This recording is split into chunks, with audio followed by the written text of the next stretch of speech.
muchos grupos, agrupaciones de mujeres más que todo, y también ha estado incluido en ahí también varones, que han exigido, que han exigido que exista sanciones duras para este tipo de casos donde realmente el varón no estaba midiendo la fuerza que tiene hacia la mujer y llegaba a lo que es, bueno, yo lo conozco más como asesinato, pero por la 348 viene a ser esta figura de asesinato por feminicidio, pero este feminicidio solamente es exclusivamente cuando se ha afectado la integridad física, la vida misma de las mujeres, ¿no? Entonces, a ver, continuando. ¿Las instituciones pueden recibir denuncias? Sí, sí, deberían de recibir, ya sea oral, por escrito o por intermedio de otras personas, pero sí se debería de eh, recibir, recepcionar este tipo de denuncias, ¿no? Y también se tienen las siguientes obligaciones. Asesorar sobre la importancia y la forma de preservar las pruebas, proveerlas, proveerles información sobre sus derechos, solicitar la atención que la mujer requiera a los servicios de atención integral, elaborar un informe que sirva para el esclarecimiento de los hechos, responder a toda consulta de la mujer para garantizar su protección. Ojo, cuando el delito haya ocurrido en flagrancia, allí es otro tipo de procedimiento, ¿no? Porque cuando la mujer en ese momento está viviendo las agresiones y viene la FELCC, viene la policía boliviana a denuncia de la mujer muchas veces, o a denuncia de los vecinos que escuchan diferentes gritos, peleas y demás, encuentran al varón en flagrancia y llevan inmediatamente en detención, ¿no? Claro, sabemos que cuando una persona está detenida, está en calidad de detenido, no está aún aprendido, ¿no? No está aplicándose la 226 todavía. Entonces, sabemos muy bien que los policías tienen que poner en conocimiento inmediatamente al Ministerio Público sobre la detención del agresor, ¿no? Y el fiscal de materia, ya sea de turno o como dicen, ¿no? Que específicamente la policía de la división correspondiente se encarga de llevar adelante la investigación y demás, ¿no? Entonces son los que directamente tienen que tener conocimiento de este tipo de violencias, dicen, ¿no? Entonces, sabemos muy bien que el Ministerio Público, representado por los fiscales de materia, son los que tienen que tener conocimiento inmediato de esta detención, el informe de la policía que ha intervenido en este momento, en ese momento, y tiene un plazo de 24 horas de poner en conocimiento de este hecho al juzgado, ¿no? Y en juzgado se sortea a qué juzgado cautelar cae el proceso y además ya posteriormente se pone en conocimiento también de este proceso a los juzgados de ejecución penal, ¿no? Entonces, como les decía, existen en sí cuatro tipos de violencia que son más comunes en nuestra sociedad, como ser el de violencia familiar o doméstica, violencia sexual, violencia psicológica y la violencia patrimonial o económica que decimos, ¿no? Pero, ¿cuál es el fundamento, el documento? que respalda ese tipo de violencia, muy aparte de los delitos que son flagrantes. Los otros tipos de delitos son investigados por la FELCC y ya también cumplen su periodo de investigación en la etapa preliminar, preparatoria y demás, ¿no? Entonces, entonces, cuando estamos hablando de la violencia física, violencia sexual o violencia física doméstica, estamos hablando, por ejemplo, de que sí o sí necesitamos ser evaluados físicamente y psicológicamente, ¿no? Por ejemplo, para el delito de violencia física o doméstica, ¿no? Como les dije, la policía te exige primeramente que presentes una denuncia. Igualmente el Ministerio Público te exigen que presentes por escrito primeramente o verbalmente la denuncia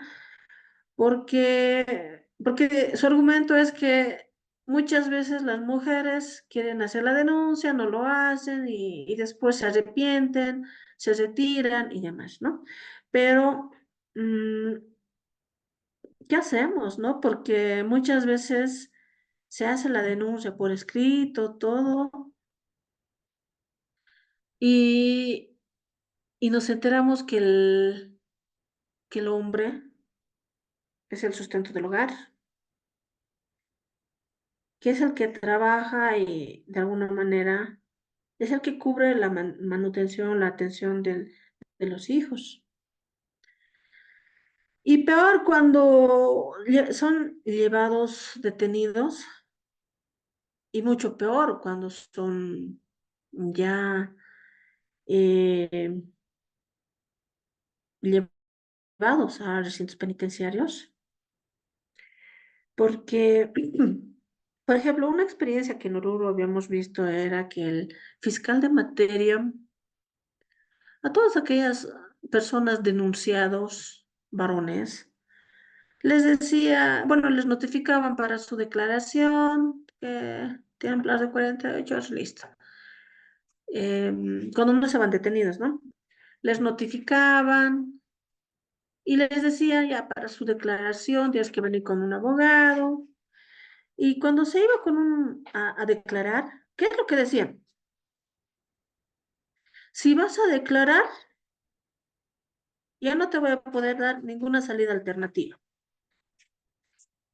Te voy a tener nomás que determinar que te vayas a la cárcel, ¿no? Y muchos varones se sentían así,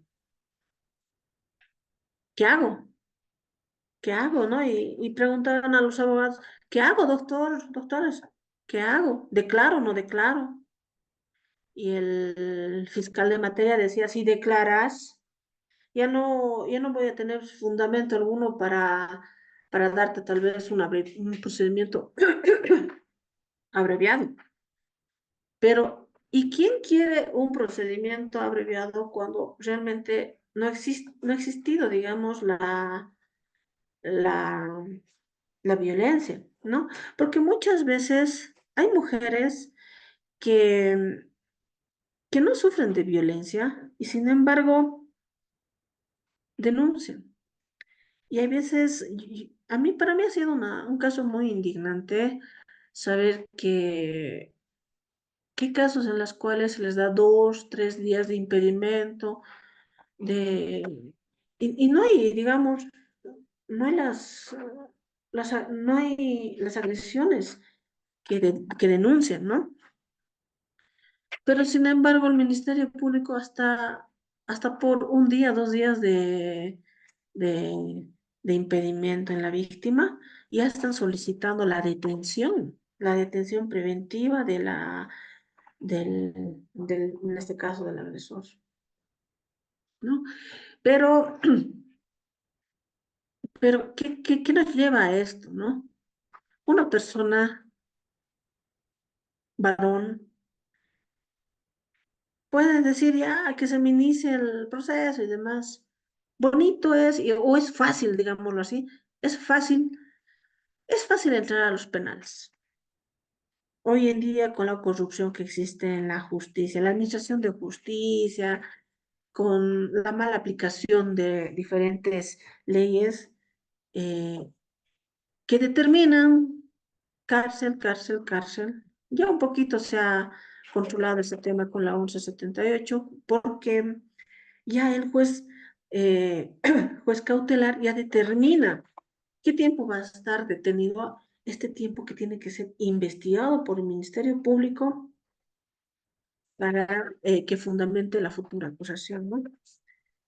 Pero en este trajín de, qué sé yo, un mes, dos, tres, cuatro, cinco, hasta 6 meses que el juez determina que tienes que estar detenido, el Ministerio Público tiene que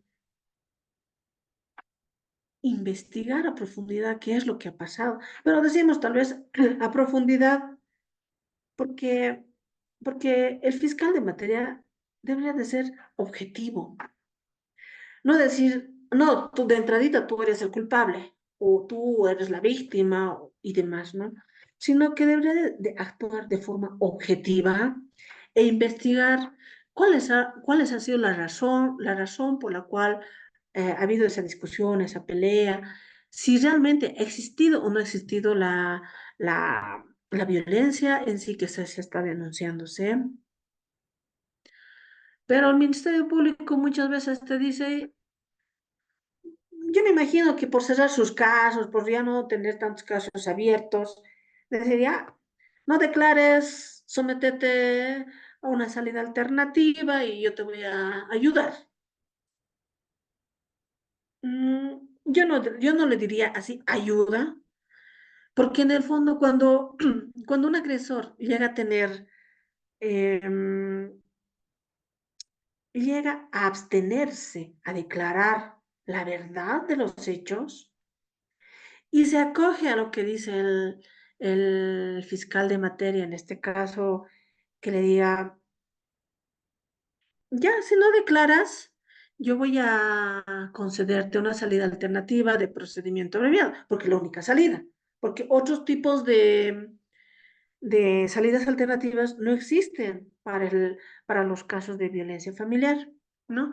Entonces, los fiscales comúnmente te dicen, ya, no declaraste, entonces saca en su resolución en su resolución una salida alternativa de procedimiento abreviado. Ojo, yo tenía, por ejemplo, un caso en la cual mi usuario, mi defendido, no le había agredido a la mujer, ¿no? Pero sin embargo, la mujer se inventa que había venido su esposo cuando su esposo había dormido con él, con ella esa noche, ¿no? Y le dice, no, mi esposo ha llegado borracho y me ha pegado y fruto de eso le dan supuestamente 3 días de impedimento, ¿no? No sé qué habrá hecho la señora. Le dan 3 días de impedimento y el fiscal dice de entrada, si tú no declaras, yo te voy a ayudar posteriormente. Ahora, si vas a declarar, yo no voy a poder hacer nada y vas a tener que irte nomás a la cárcel, ¿no? Y muchos de los varones preocupados, pucha, ¿qué pasa? ¿Qué hacemos? ¿Qué hago? ¿No? Entonces, mi defendido, yo le dije, ¿le tocaste? No, no, no le he tocado, doctora, para nada. ¿Quieres declarar? Sí, quiero declarar. Entramos a declaración y evidentemente declara y dice, no, yo no estaba ni borracho, no, ni le ha tocado nada, pero cabe mencionar que mi mujer, yo trabajo, pero mi mujer nunca me espera en casa, ni siquiera con un té o un plato de comida. Pese a que mi sueldo yo le entrego el 100% y más bien tengo que pedirle para mis pasajes para ir al trabajo, dice, ¿no? Y sin embargo, de parte de ella no recibo ni un poco de afecto psicológico, de amor, de nada, puesto que no me atiende, tenemos un hijo en común y demás, ¿no? Declara. declara ya.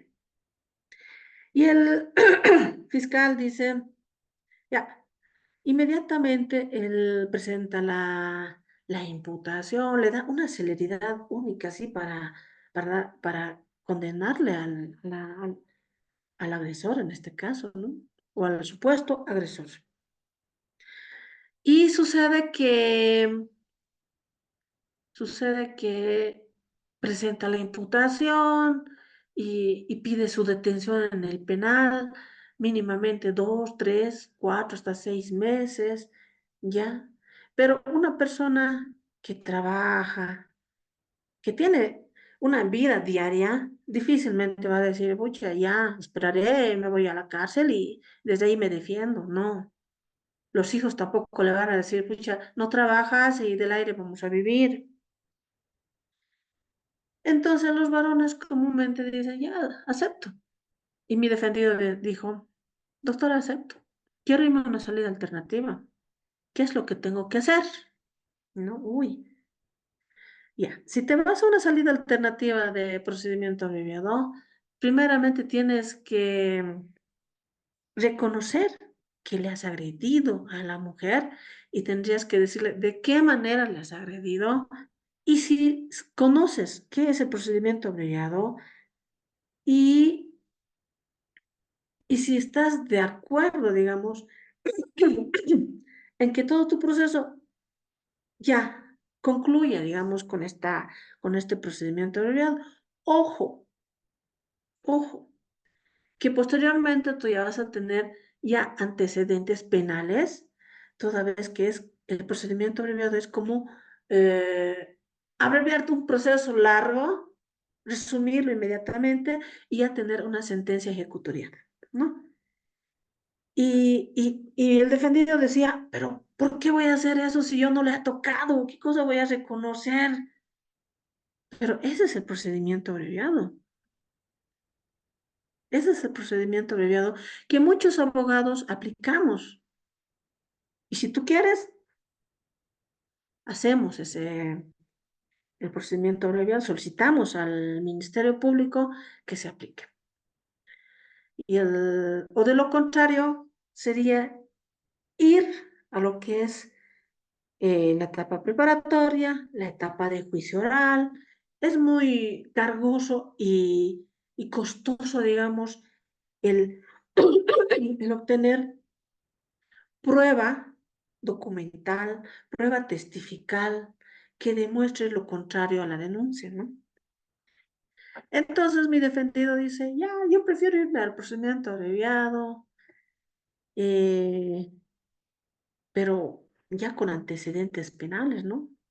Y sabemos muchos de nosotros, abogados, que cuando solicitamos en audiencia que se aplique, bueno, primeramente hablamos con la fiscalía, con el fiscal de materia, para someternos a un procedimiento abreviado.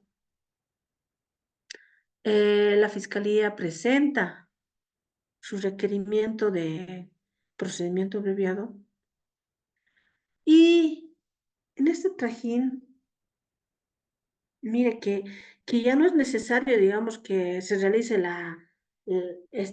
otros actos más complementarios, sino que directamente en esta audiencia el Ministerio Público ya puede presentar el, su requerimiento de procedimiento abreviado.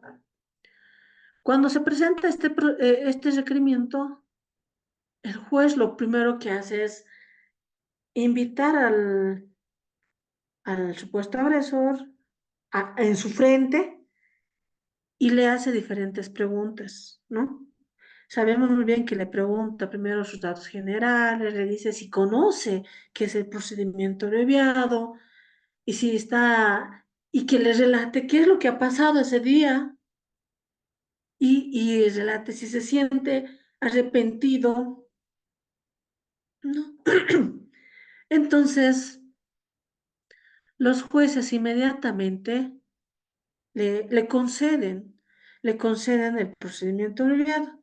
Ojo que son estrategias del abogado defensor, ¿no? Que una vez que el juez cautelar le otorgue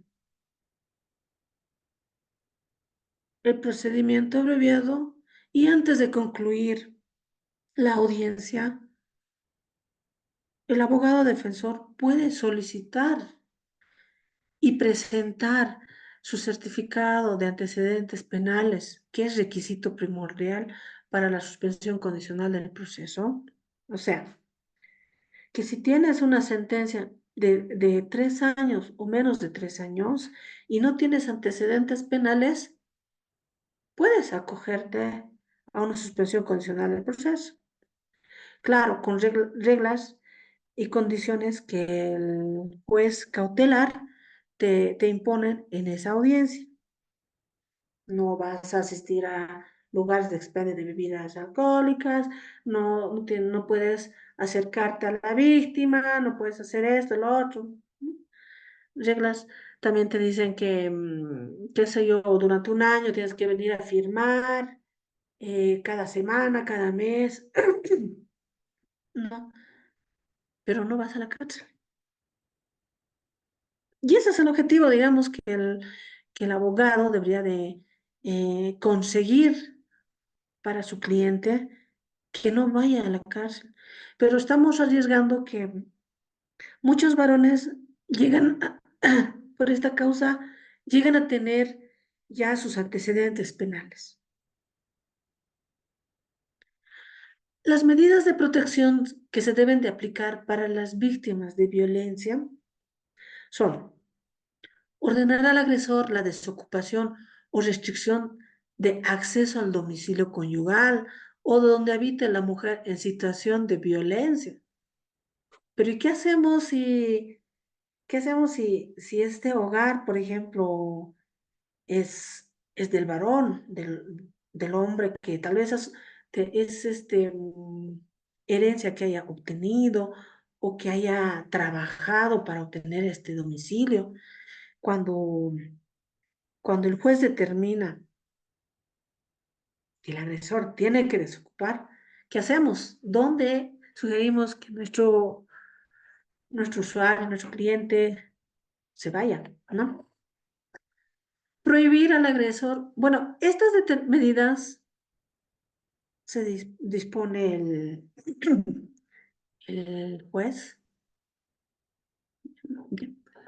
Dos, prohibir al agresor vender, hipotecar, alquilar o cambiar la titularidad del derecho propietario de bienes muebles o inmuebles comunes. Disponer la asistencia familiar a favor de los hijos. ¿Cuándo es esto? Este tema no le compete, digamos, a un juez cautelar, ¿no? Eso tiene que ser específicamente en juzgados de familia. Prohibir al agresor acercarse, concurrir o ingresar al domicilio o cualquier otro espacio que frecuente la mujer que se encuentra en situación de violencia. Garantizar que la mujer vuelva al domicilio del cual hubiera sido alejada con violencia. 6. Prohibir al agresor comunicarse, intimidar o molestar por cualquier medio a la mujer que se encuentra en situación de violencia. Pero ojo, ¿qué hacemos para interrelacionar, digamos, el vínculo familiar, padre e hijos? Cuando nos dicen que no se tiene que acercar el agresor a la familia, ¿no? Prohibir acciones de intimidación, amenazas o coacción a los testigos de los hechos de violencia. Suspender temporalmente al agresor del régimen de visitas y convivencia de los hijos e hijas. Restringir en caso de acoso sexual todo contacto del agresor con la mujer sin que se vean afectados los derechos laborales de la mujer. ¿Qué medidas se deben aplicar desde las instituciones del Estado para prevenir la violencia contra las mujeres? Hablamos de 3 tipos de prevenciones: la prevención estructural, prevención individual y la prevención colectiva. La prevención estructural son medidas integrales destinadas a modificar las actitudes a través de la sensibilización y educación en el seno de la familia, en la escuela, en el trabajo, los centros de atención de la salud, las organizaciones sociales, políticas y sindicales, ¿no? Ya de hecho surge de la familia la educación que le brindamos a nuestros hijos, el decirle que a la mujercita no se toca, se la respeta. La educación que nuestros niños también perciben en las escuelas, porque las escuelas son el segundo hogar que tienen nuestros hijos. También, también los profesores tienen tienen la obligación de enseñarles, educarles a los niños que se debe de respetar a las personas, a las mujercitas, que no debe de existir ningún tipo de discriminación hacia la mujer y que se la debe de respetar, ¿no? La prevención individual son las medidas a fortalecer, empoderar a cada mujer y promover sus habilidades e identificar toda posible manifestación de violencia o agresión hacia ella. Ojo, como al principio yo les estaba diciendo, existe evidentemente la violencia hacia la mujer, pero ¿en qué queda la violencia hacia el sexo opuesto, hacia eh, el sexo masculino, hacia los varones? Muchas veces también cuando hablamos de este empoderamiento de la mujer, así, también tenemos casos en los cuales han sido víctimas, varones que por vergüenza a la sociedad o vergüenza al que qué dirán, realmente no denuncian ese tipo de violencias que sufren al interior del hogar. La prevención colectiva son medidas destinadas a prevenir la violencia y proteger a las mujeres a través de sus organizaciones o instituciones. ¿Okay? En los pueblos indígenas originarios, campesinos, donde llevan sus autoridades originarias, son ahí tal vez donde tendríamos que llegar o a otro tipo de agrupaciones familiares, tendríamos que llegar a concientizar, a hacer conocer eh, los tipos de violencia que existen y prevenir que no existan este tipos de violencia. Las medidas de protección se deben aplicar para las víctimas de violencia son las siguientes. Las medidas en el ámbito educativo, en el ámbito de salud, las medidas en el ámbito laboral, porque la violencia también existe en el ámbito laboral, económico, patrimonial, las medidas en el ámbito de la comunicación. ¿Qué medidas de protección se deben implementar en el Ministerio de Educación como sugerencia? Crear en las unidades educativas un centro de atención psicológica para los estudiantes que viven en familias en situación de violencia. Garantizar el traspaso inmediato a las unidades educativas que correspondan de las hijas e hijos de mujeres en situación de violencia si se produce un cambio de domicilio y demás, ¿no? Formular y ejecutar una política de prevención del acoso sexual en el sistema educativo, elaborar reglamentos para el tratamiento de denuncias de todas las formas de violencia escolar y acoso sexual. Asimismo, la difusión de material educativo con enfoque de equidad de género e igualdad de derechos entre mujeres y hombres. Se debe de garantizar que todos los centros de salud públicos de convenio o privado respondan con atención médica y psicológica de emergencia y tratamiento inmediato. Los certificados médicos que nos otorgan un médico particular nos servirá para presentar la denuncia física o sexual ante la fiscalía. Muchas veces la primera intervención, la primera revisión ante el médico, ante los médicos forenses del Instituto de Investigación Forense son los que son más valederos, o sea, los que más valen, y sobre ello, para ampliar los días de impedimento, es que nos sirven también estos otros certificados médicos de médicos particulares de alguna especialidad, ¿no?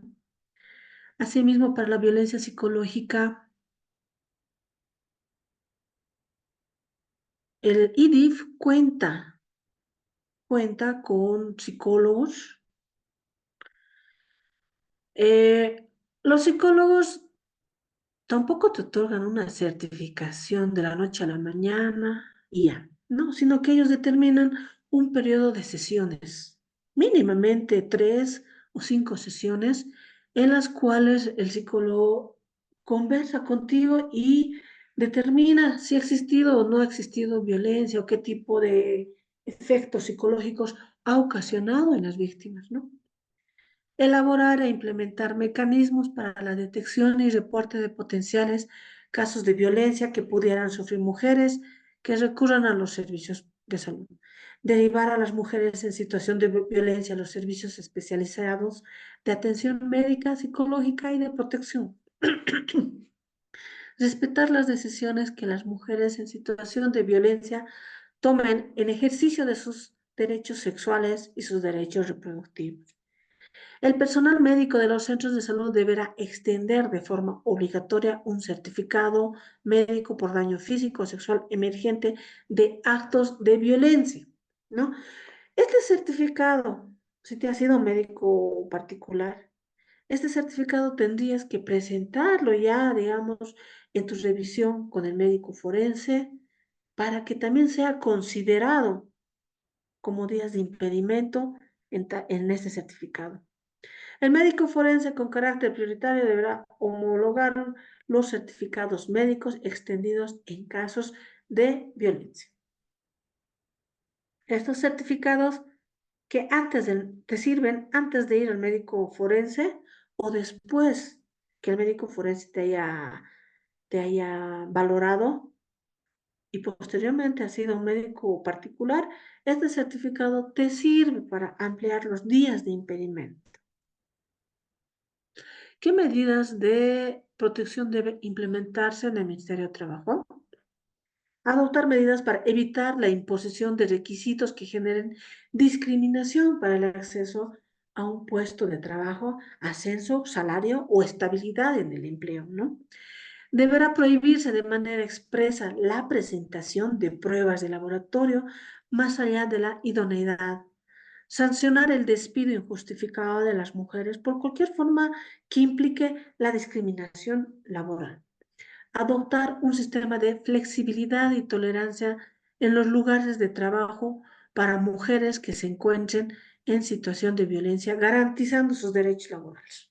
Ojo, adoptar normas que permitan compatibilizar la vida laboral y familiar de las personas que trabajan a fin de permitir un mayor equilibrio entre mujeres y hombres.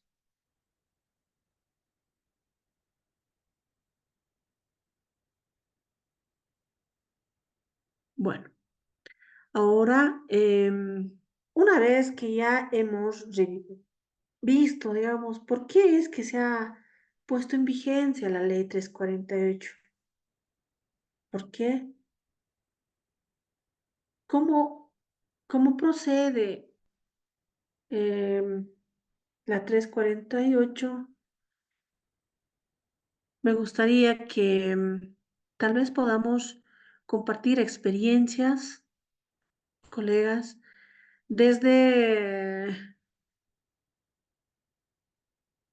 desde la experiencia, magnífica experiencia que han tenido todos y cada uno de ustedes, porque todos somos abogados.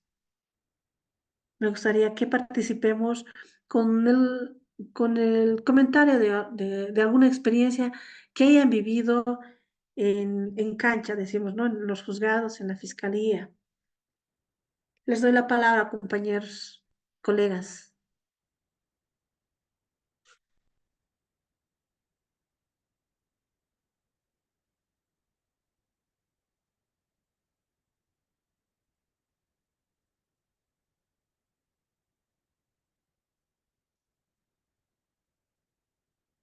Somos 15 participantes.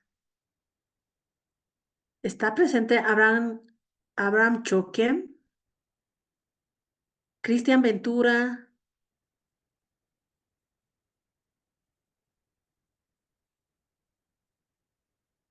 David Romero, Félix Grover, Peisaga, Juan José Salinas, Marisabel Vázquez, Nancy, Verónica Fátima, Vladimir Choque, Noemí, Nina. ¿Alguna experiencia, colegas, que hayan tenido desde los juzgados o fiscalía? Que nos puedan compartir sus experiencias.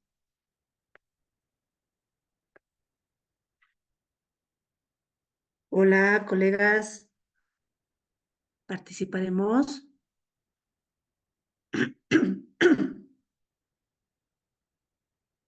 Doctorita, buenos días. Buenos Quería hacer días. acápite aquí en el tema que estamos llevando. No Ya, sé si será menester, pero yo creo que los casos más de violencia hacia la mujer se lleva por casos de infidelidad, mayormente, ¿no? Que siempre hay homicidios, asesinatos por las infidelidades que pasan pues, dentro del hogar, ¿no? Más casos se ve en ese tipo de traiciones que a veces, y también conlleva con las bebidas alcohólicas, ¿no? Que sí. mayormente se dan estos casos porque las personas consumen bebidas alcohólicas y llevan a este tipo de situaciones dentro del hogar, mayormente. Se ve mucho de esos tipos de casos, doctorita. Sí. Mira que yo así les cuento un caso en la cual tenía un casito en la cual la mujer era una mujer muy bonita que se dedicaba mucho a ir a fiestas. Fiesta por aquí, fiesta por allá. Y tenía su esposo que se dedicaba a trabajar, tenían su hijito, todo. Y un día el hombre llega a la casa, no encuentra a su mujer y bueno, pues como siempre debe estar en una fiesta. Dice, no, se va a buscarle a una discoteca y resulta que le agarra del brazo, le encuentra y le agarra del brazo y le dice, ¿qué pasa contigo? ¿Qué estás haciendo? ¿No? Y la mujer empieza a gritar, que me está agrediendo, que esto, que lo otro. Me acuerdo de ese caso porque la mujer estaba en compañía de otra persona y el esposo ahí reclamándole qué es lo que pasa. Pero el esposo no llegó en ningún momento a agredirle con puñetes o patadas o algo así, solamente le agarró del brazo y le dijo, ¿qué pasa contigo? ¿Por qué estás haciendo esto? ¿Y nuestro hijo qué? La mujer hace el show, el escándalo del siglo, viene la policía, lo detienen a ambos, a la mujer le dan, será pues 2 días o 3 días de impedimento. Pero eran aquellas veces que la ley recién estaba aplicándose, recién. Entonces pasó que lo detienen en 24 horas su audiencia de medidas cautelares y imagínense, por 2, 3 días de impedimento, recién aplicación a la cárcel, que se vaya a San Pedro. Y era pues algo inaudito, porque el hombre solamente le estaba reclamando por la infidelidad, porque no cuida su hogar la mujer, ¿no? Entonces sucede que el varón así va al penal, decepcionado, porque muy aparte que no le echó nada a la mujer, se va a la cárcel, disponen su detención. Y era un caso muy llamativo porque me acuerdo que ese año el, el chango, un joven simpático, todo, llegó a entrar a la cárcel y en la cárcel, la verdad, no existe pues gente buena, o sea, papito, estás lindo, entra, digamos, no. Sino que ahí sobrevive el fuerte sobre el débil, ¿no? Entonces, en ese sentido es que me acuerdo que había ingresado el chango así bien temeroso, asustado, qué es lo que está pasando, ¿no? Cuando esa noche me acuerdo que lo habían agredido al chango, lo han llegado hasta violarlo al interior del penal. Y era una noticia, digamos, que nos llevaba a todos así, ¿qué ha pasado? ¿No? Acudimos lo que es la Fiscalía, Derechos Humanos, Defensor del Pueblo, y claro, Defensa Pública nos llaman. Vamos, ¿qué ha pasado? Y ahí me entero lo que había pasado, ¿no? Que habían agredido sí, sexualmente a esta persona. ¿No? Entonces, haciendo un análisis así entre todas las autoridades departamentales, me acuerdo que habíamos visto la posibilidad de gestionar su libertad inmediatamente por el daño físico que había sufrido. Inmediatamente, bueno, la defensa pública solicita una salida, bueno, como no podíamos hacer nada más que la ley, habíamos solicitado su procedimiento abreviado y demás. Solo le hemos dado celeridad y logramos sacarlo al joven y difícilmente yo decía que un varón que haya sufrido este tipo de agresiones podría pues, llegar a volver con su pareja y decirle, ya, qué bonito, me has denunciado, voy a vivir pero igual contigo, me has metido a la cárcel, pero voy a vivir, sigue contigo, o, o has hecho que al interior me agredan físicamente y sexualmente, pero voy a regresar contigo, no, no, el hombre dijo, "Nah, yo me voy porque me voy y me vale y te las arreglas con tu hijo y punto. Sí, este jovencito me acuerdo que se fue al lado de Benny y le dejó a la mujer, pero en el fondo ha existido una disgregación familiar, ha existido la orfandad de un niño y a consecuencia tal vez de un caso que podría yo llamar también por infidelidad, ¿no? Era un caso que nos había hecho así, ha reventado y nos ha hecho llamar la atención a todas las autoridades departamentales. Pero como este tipo de casos, también existen muchos otros casos de violencia familiar. Por ejemplo, había otro caso en la cual el hombre era muy agresivo, le había pegado a su esposa y a producto de ello, o sea, le han dado detención preventiva y el hombre al interior del penal se dedicaba a hacer anillitos y demás y decía, no, que yo soy santo, que soy bueno, que yo no puedo volverle a tocar a mi mujer, que esto, que el otro, ayúdenme a salir, que no tengo antecedentes, ya. De alguna manera, el trabajo de la defensa pública era de asistir a este tipo de personas y obtener su documentación, porque la defensa pública está exento de pagar valores, por ejemplo, para obtener el certificado de antecedentes penales, el certificado de no violencia hacia la mujer. Entonces, como la defensa pública está exento de pagos, tiene la facilidad de sacar estos certificados de forma gratuita. ¿No? Entonces, ayudamos a esta persona, ayudamos y además que como no tenía antecedentes, solicitamos la suspensión condicional del proceso, listo, salió y a la semana regresó al penal. Pero ya no solamente por gritar o empujar a su mujer, sino que ya había incurrido en más, ¿no? Porque su mujer ya estaba con más días de impedimento. Y a esta persona le habían dado ya una sentencia para cumplir, como ya tenía antecedentes, y el grado de afectación que había ocasionado en su esposa, su víctima, era ya más fuerte. Cosa que el señor seguía diciendo que era inocente, seguía diciendo que no, es que mi mujer está pues, con el vecino, que esto, que el otro, y no, tratando de justificar las agresiones físicas que había hecho, ¿no?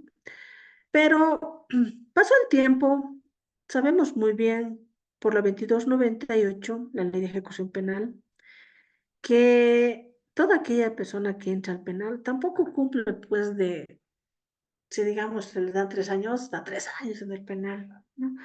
Eso ya en próximas clases vamos a explicarles, pero sabemos muy bien que basta con cumplir 2/5 partes de la sentencia para acogerte a lo que es la redención. Y entonces, en ese sentido, es que este señor se acogió ha cumplido 2/5 partes de la sentencia de 3 años y tantos, 3 años y 4 meses, creo que le dieron, ¿no? Cumple 2/5 partes, se acoge a la redención y vuelve a salir. Sorprendente. Ha vuelto a salir, pero ha cumplido su sentencia, ¿no? Pero como la constitución política del Estado no te dice que tengas que cumplir la totalidad, sino basta con cumplir 2/5 partes. Cuando nos referimos, digamos, a delitos con derecho a indulto, entonces volvió a salir, cumpliendo su penalidad, volvió a salir, pero esta vez ya no fue para agredir a su mujer, sino que fue para matarla. Y, llegó a matarla y conocemos este caso ya como feminicidio y vuelve a la cárcel. Feminicidio, un delito sancionado con 30 años de cárcel. Depende de la solicitud del Ministerio Público y del juez si es con derecho a indulto o sin derecho a indulto, ¿no? Pero en el fondo, cuando estamos hablando de casos de violencia familiar por infidelidad más que todo, estamos hablando, o yo por lo menos siempre he visto que le hemos creado un resentimiento fuerte al hombre de querer ay, salir y volver a pegarlo, destrozarlo, matarle. Y es lo que deberíamos de evitar, digamos, con la ley 348 y a la vez con la reinserción social que se debe de aplicar al interior de los penales. Yo personalmente considero que los recintos penitenciarios, por el exceso de gente que está detenido preventivamente, que es una parte de la sociedad que odia. Yo veo gente que ve a los penales y dice, ay, ahí están delincuentes, ladrones, asesinos y demás. Pero, pero no se puede puesto a considerar que el 80% de los recintos penitenciarios son gente que están aún con detención preventiva y un 20% que está con sentencia ejecutoriada, ¿no? Entonces, se presume la inocencia de una persona hasta que no se demuestre su culpabilidad mediante una sentencia ejecutoriada. Sabemos muy bien eso, ¿no? Entonces, existen diferentes casos de violencia donde, la mujer es la que sufre más. La sufre más porque decimos que la mujer tiene menos fuerza física que el varón. Además que la ley 348 se ha creado más que todo para proteger lo que es el núcleo familiar, que no exista violencia, como les dije, del padre al hijo, del hijo al padre, del padre de los hijos hacia los abuelos, hacia los hermanos, cuñados, novios, enamorados, hacia el concubino, hacia la concubina. Pero lamentablemente también en la 348 nos habla sobre la,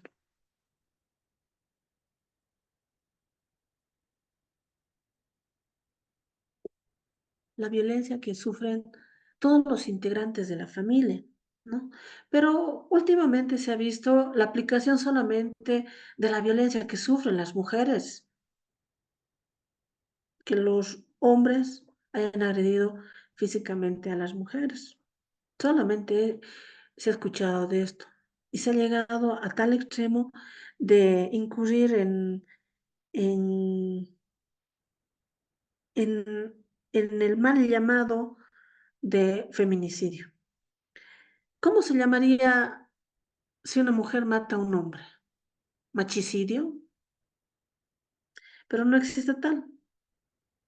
Solamente hacen prevalecer el derecho de la mujer, en este caso de la 348. Ahora, este último se ha visto que en la Asamblea Legislativa están pretendiendo modificar la ley 348, porque realmente se ha visto que es una ley que está afectando o es una ley que castiga directamente al varón, ¿no? Y hasta ha llegado a existir asociaciones, grupos de defensa hacia el machista, o hacia el hombre, o algo así, por lo menos en cada departamento he escuchado de esto, ¿no? ¿Alguna otra experiencia, compañeros, en los juzgados, fiscalías que haya tenido que nos puedan participar? Doctora, buenos días. Buenos días. Doctora, yo realmente no tengo experiencia en juzgados, bueno, hace años, pero discrepo un poco con lo que comentan respecto a la ley 348, que es una ley. Evidentemente esta ley protege a las mujeres, pero sin embargo, ¿dónde encuentro yo las deficiencias, doctora? Viendo un poco más del procedimiento y en otras etapas dentro del procedimiento. En la falta de conocimiento de la materia de los abogados, y en ello me incluyo. Yo, por ejemplo, tengo muchas deficiencias en la etapa preliminar y mire que es una etapa muy importante. ¿Por qué? Porque justamente como hace momentos comentaban, que lo lleven con detención preventiva a un imputado donde solamente existe una prueba de la víctima con 2 días de impedimento, a mí me da a entender que los abogados, sus defensores del imputado, no hicieron nada en cuanto se refiere a la aplicación de medidas cautelares. A veces yo veo, doctora, deficiencia en los defensores, no sé, si bien el procedimiento penal. El artículo 6 del procedimiento penal nos establece que la carga de la prueba le corresponde a la parte acusadora, Ministerio Público, acusación particular, pero no podemos dejar de lado, como abogados defensores del imputado, de nosotros también presentar elementos probatorios que vayan a la no aplicación inicialmente de las medidas cautelares. Ciertamente que le quitan la libertad a cualquier individuo debe ser terrible, que le quiten un día debe ser completamente terrible. Pero ahí, doctora, yo encuentro la deficiencia y el desconocimiento. ¿Por qué? Que a mí me digan que vamos a aplicar el procedimiento abreviado, yo creo como defensora, yo tengo que explicarle a mi defendido cuáles son los alcances de este procedimiento abreviado. Y si mi defendido a mí, que soy su defensora, me dice, yo no lo hice, yo no le recomendaría que se someta a la aplicación del procedimiento abreviado, porque el procedimiento abreviado, doctora, como bien usted lo dijo, si bien reconoce una etapa de recursos, pero el imputado de forma voluntaria reconoce la comisión del ilícito. Y en el caso que hoy hablaban, si me hablan, por ejemplo, de 2 o 3 días de impedimento, también la carga de la prueba la tiene el imputado. Yo como defensora, ¿qué tengo que hacer? Buscar los elementos de prueba, buscar testigos, demostrar que mi defendido no jamás ha cometido que le digo, el delito de violencia familiar o doméstica. Sin embargo, yo veo mucha deficiencia en los defensores porque se dejan y hacen que avance con la etapa preliminar. Llegamos a la etapa preparatoria, siguen manteniendo de que la carga de la prueba le corresponde al Ministerio Público. Pero el Ministerio Público, en el caso que ustedes explicaban, por ejemplo, doctora, y ya cumplió con la carga de la prueba, porque seguramente tenemos ahí la declaración de la víctima en las defensorías, en los SLIM, que ya constituye prueba. El certificado médico, por mucho de que sea con 1 o 2 días de impedimento, constituye prueba. Y en base a esas pruebas pasamos al desarrollo de juicio.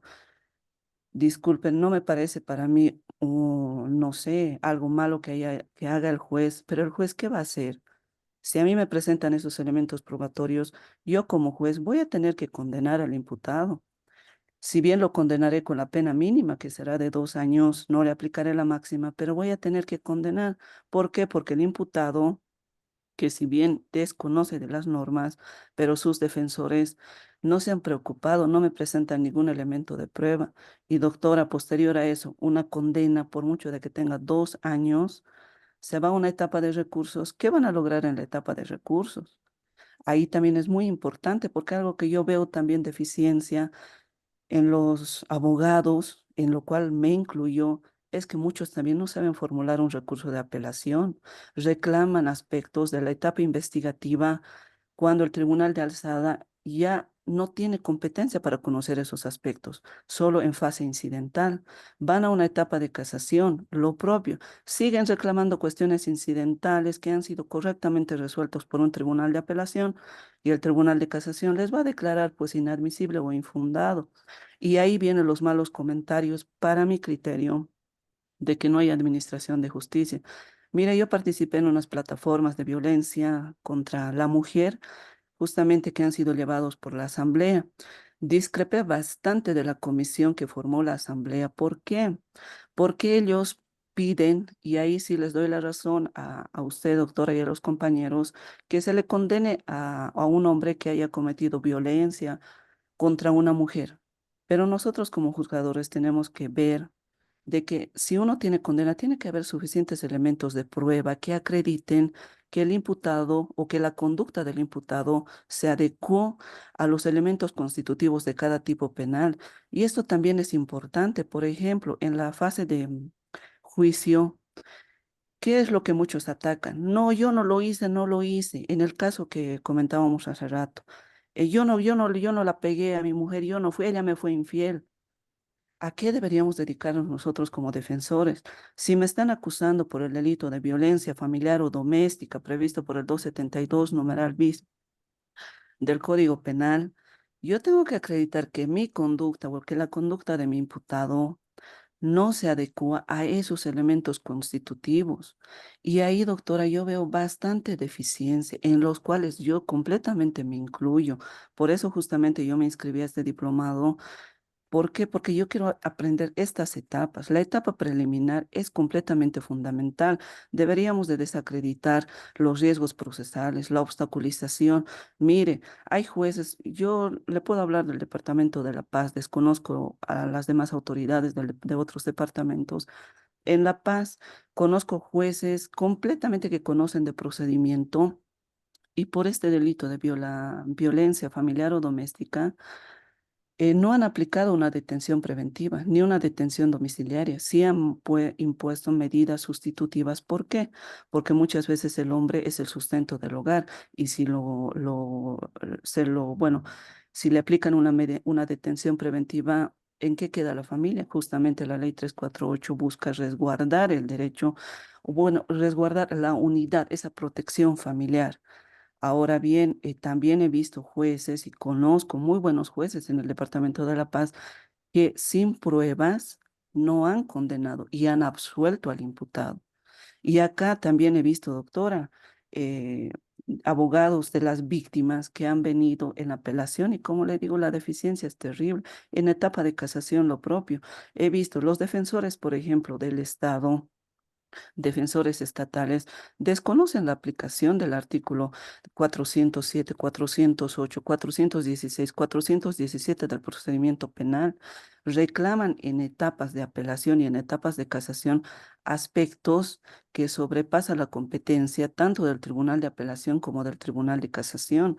Y después son estas víctimas asesorados por malos abogados donde señalan de que no existe una correcta administración de justicia, pero sería muy interesante a veces también sacar cuáles son los recursos que ellos presentan.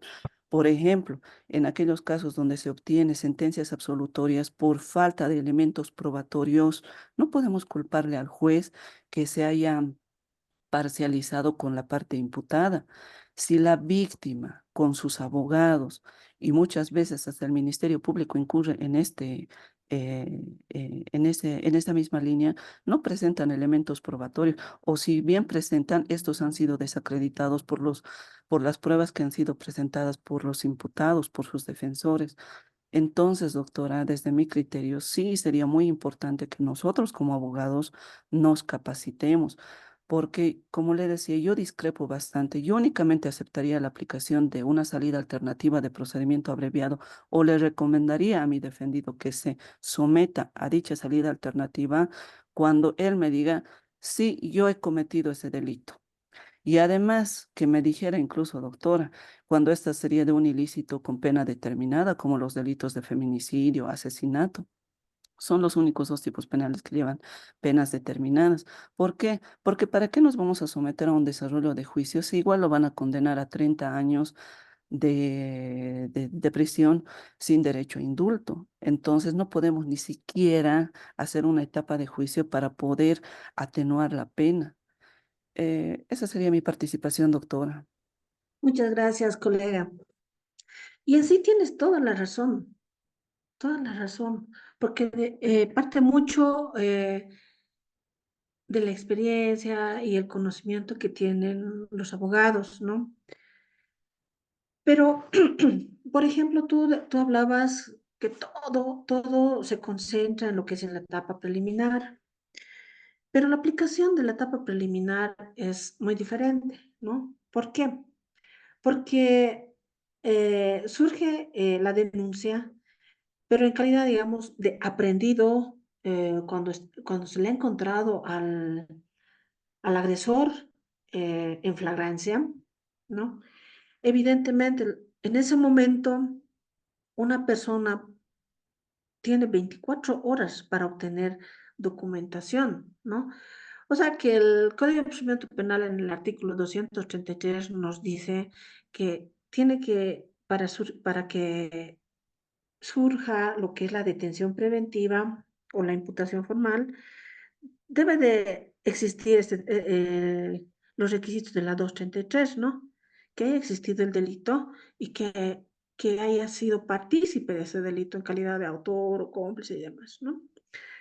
Pero cuando estás en un caso hipotético de flagrancia donde se le ha encontrado, como decimos, manos en la masa al agresor, tenemos 24 horas para presentar la documentación para que nuestro defendido no se vaya detenido preventivamente. Tenemos que demostrar en la audiencia que no existe peligro de fuga ni obstaculización. Pero en 24 horas, ¿qué hacemos? No podemos conseguir muchas veces esas cosas. No podemos. Entonces, el Ministerio Público sí o sí solicita, bueno, la aplicación, como le dije, en diferentes departamentos es diferente. Entonces, el Ministerio Público solicita, ya sea por 2 o 3 días de impedimento o más o menos, el Ministerio Público solicita su detención preventiva, ¿no? Y como ya es competencia del juez cautelar en base a la documentación, a la fundamentación de la imputación formal, es que puede determinar si se va esta persona a la cárcel bueno, se ha presentado toda la documentación que demuestre que no va a obstaculizar, que no se va a fugar. Entonces, muy pocos casos, digamos, he visto en los cuales se les ha dado detención domiciliaria. Muy pocos casos. Pero a la final, el hombre llega a tener sus antecedentes penales. Resumiéndolo con un procedimiento abreviado o alargándolo con un juicio oral, público y demás, ¿no? Pero es muy diferente cuando estamos hablando de una violencia que haya surgido en la cual no se le ha encontrado en flagrancia al agresor, ¿no? Pero la víctima ahí está con em, con las agresiones que ha sufrido, va ante al médico forense, hace la revisión y tiene que presentar la denuncia por escrito, como dice, o oral, tiene sus plazos de 5 días para investigar, pero la etapa preliminar concluye con la presentación de la imputación formal. ¿Qué quiere decir eso? Que el fiscal, una vez llamado a declarar a ambas partes, eh, hacer las diligencias preliminares, concluye con la etapa preliminar, con la imputación formal. Entonces, la etapa preliminar puede ampliar hasta 20 días y el juez tiene que, bueno, siempre he visto que exige que presente la imputación formal o el rechazo a la denuncia, ¿no? Eso es lo que comúnmente vemos. Pero ya con la imputación formal, la audiencia de medidas cautelares que se realiza eh, en diferentes juzgados, el agresor, por más que sea por un día de irse al penal, jamás va a querer irse, jamás, ¿ya?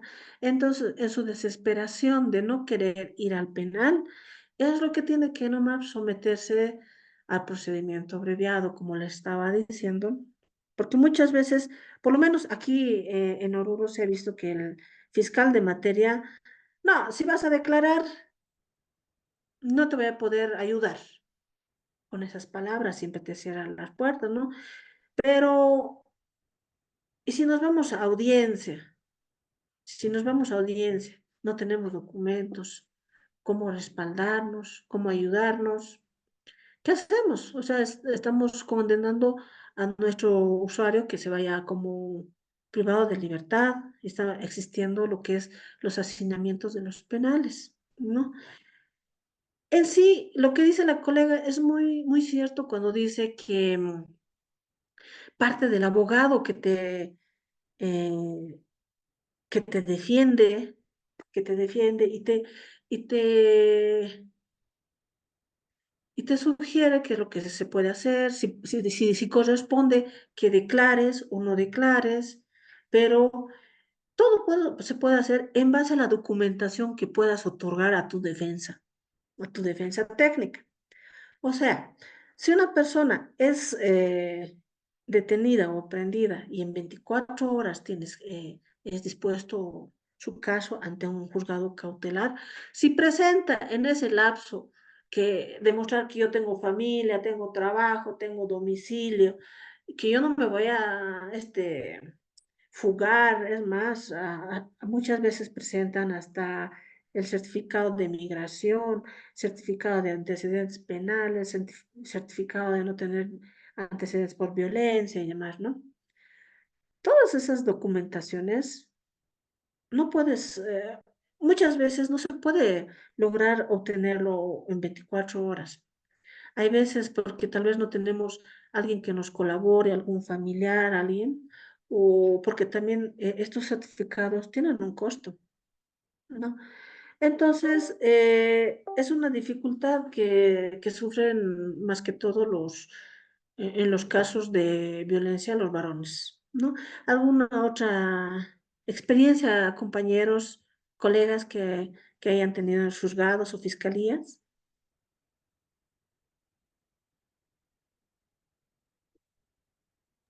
Doctora, buenos días. Buen día. Doctora, muy buenos días a su persona y a todos los presentes en sala militar. Buenos días. Mi persona, en sí, recién estamos lo que captando experiencia en el ámbito laboral de la abogacía, pero sin embargo, durante este corto tiempo que ya estamos adentrándonos en este ámbito laboral, más que todo referente a la ley 348, he podido tal vez detectar que es una ley muy draconiana, muy,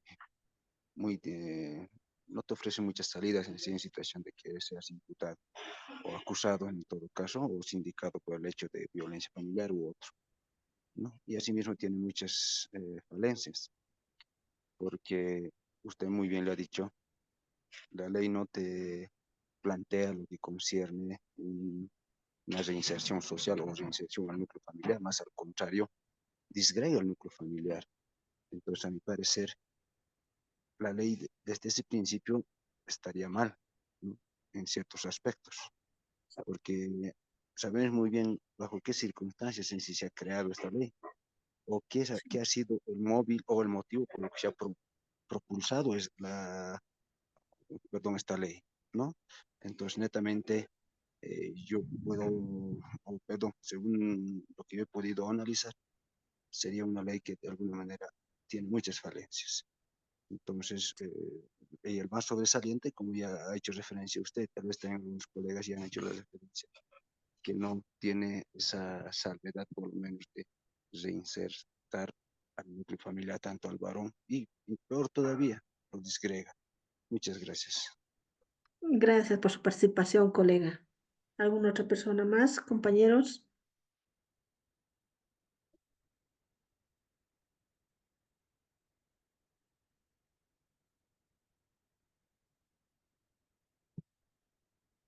Los recintos penitenciarios, por el exceso de población, nosotros decimos, es que llegan a, para mí personalmente, para mí son los recintos penitenciarios como una universidad donde aprenden a delinquir más y más, ¿no? Donde evidentemente sobrevive el más fuerte sobre el más débil. Aquí en el recinto penitenciario de Oruro, San Pedro, también he llegado a conocer el penal de San Pedro de La Paz, penal de Chonchocoro de La Paz, Cantumarca, penal de Miraflores, penal de Obrajes. Aquí en Oruro ya existen dos penales, ¿no? El penal de San Pedro y el penal La Merced. Había visto con mucha preocupación, por ejemplo, personas que han ingresado por este tipo de delitos, de violencia, pero también he visto gente jóvenes que recién, digamos, por necesidad estaban incursionando y por azares de la vida tal vez han incurrido en un delito de hurto o robo. Y lamentablemente llegan a los penales y los penales es como una escuela donde te enseñan más a delinquir ya usando, digamos, armas blancas y demás, ¿no?